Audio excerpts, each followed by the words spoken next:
Assalamualaikum warahmatullahi wabarakatuh. Bismillahirrahmanirrahim. Hari ini teman-teman semua, kita akan masuk ke penggambaran cara membaca rekam medik ya. Jadi begini teman-teman, ini rekam medik yang kemarin ya, yang kemarin itu. Jadi pertanyaannya begini, apakah masalahnya itu di kelainan sel darahnya ataukah masalahnya itu di kelainan plasma darahnya? Kelainan sel darahnya ada yang sering disebut sitopenia, ada yang sering disebut bisitopenia, ada yang sering disebut pansotopenia. Jadi sitopenia itu yaitu penurunan satu dari 3 komponen darah atau komponen sel darah ya. Bisitopenia yaitu penurunan 2 dari 3 komponen sel darah. Pansotopenia yaitu penurunan signifikan 3 komponen sel darah.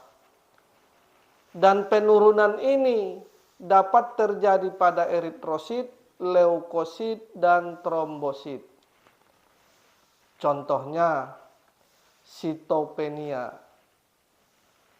Jadi penurunan jumlah nilai eritrosit. Artinya begini gambarannya. Nilai eritrositnya itu menurun, tetapi nilai leukosit dan trombositnya itu normal atau meningkat sedikit. Contoh bisitopenia yaitu jumlah nilai eritrosit dan leukositnya menurun, tetapi jumlah trombositnya normal atau meningkat sedikit. Contoh pansotopenia yaitu jumlah nilai eritrosit menurun, leukosit juga menurun, trombositnya juga menurun. Jadi teman-teman, penyebab sitopenia, penyebab bisitopenia, dan penyebab pansotopenia ini sama. Jadi ketika kita melihat, menggambarkan cara menggambarkan rekam medik ini, yang perlu kita gambarkan teman-teman, bagaimana perjalanan tentang proses pembentukan darah dan proses perombakan darah. Jadi proses pembentukan darah itu dimulai kita berbicara dari kandungan dulu ya, dari kandungan yang kaitannya nanti dengan kelainan genetik, kemudian makanan, kemudian sampai dia ke usus, kemudian ke usus dia nanti sampai ke limpa, dari limpa juga sampai ke liver, dari liver nanti ke sumsum tulang belakang, kemudian kelainan sumsum tulang belakang, dan hal-hal yang mempengaruhi ya. Kemudian kaitannya dengan bakteri, virus, kemudian juga efek samping obat-obatan dan teknik penanganan. Jadi gambarannya secara umum itu begitu. Jadi tata cara membaca rekam, tata cara menggambarkan, membaca rekam medik itu caranya begitu ya. Jadi kita lihat alurnya. Jadi sebenarnya teman-teman, untuk membaca rekam medik itu berbicara tentang alur, berbicara tentang perjalanan. Jadi yang ingin kita gambarkan seperti itu, ya. Jadi teman-teman, penyebabnya biasanya begini. Penyebab ini secara umum, ya. Penyebabnya secara umum kita mulai dulu dari kelainan genetik, ya. Kelainan genetik ini begini. Oh, gambarannya ya. Jadi ketika si bayi itu di dalam kandungan, biasanya orang tuanya itu terkena tekanan ya, tekanan. Apakah itu nanti tekanan fisik ataupun tekanan psikis. Biasanya juga bisa disebabkan karena emosi dan depresi ya dalam jangka waktu lama. Bisa juga disebabkan karena kekurangan asupan, defisiensi vitamin B12 dan asam folat. Bisa juga disebabkan karena sakit-sakitan dan seterusnya. Tetapi biasanya itu kalau kita bercerita tentang kelainan genetik itu biasanya disebabkan dari awalnya dari kandungan dulu.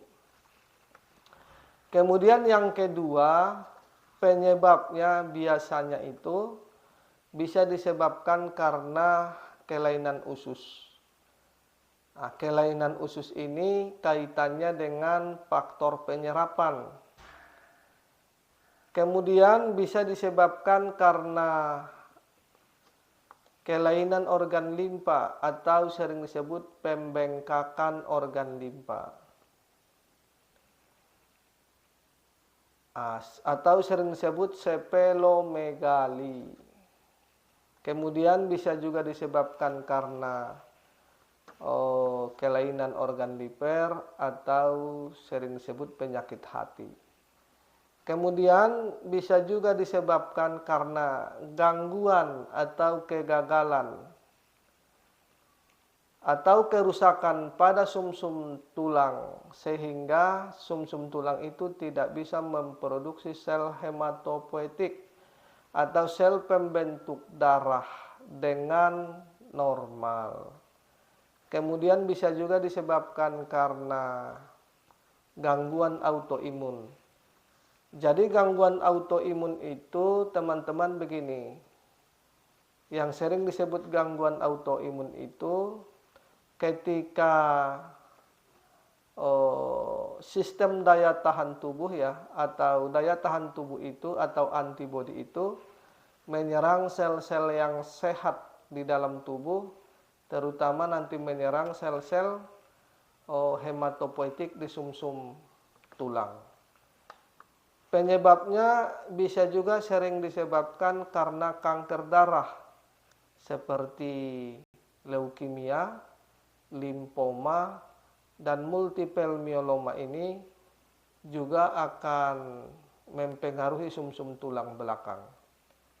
Kemudian bisa disebabkan karena infeksi, bakteri, dan virus. Bisa juga disebabkan karena infeksi darah, ya, seperti penyakit sepsis dan malaria. Bisa juga disebabkan karena efek samping obat-obatan. Nah, efek samping obat-obatan ini juga sering mempengaruhi sumsum tulang belakang. Kemudian bisa juga disebabkan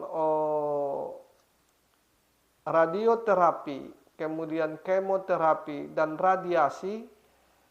Nah, ini juga akan merusak dan menghancurkan sel-sel yang sehat yang ada di sumsum tulang belakang itu. Sehingga nanti sel-sel yang pembentukan darah itu atau sel-sel hematopoietik itu akan rusak dan hancur. Jadi kira-kira gambarannya begitu teman-teman. Penyebabnya ini juga masih banyak, tetapi gambaran secara umum begitu, ya.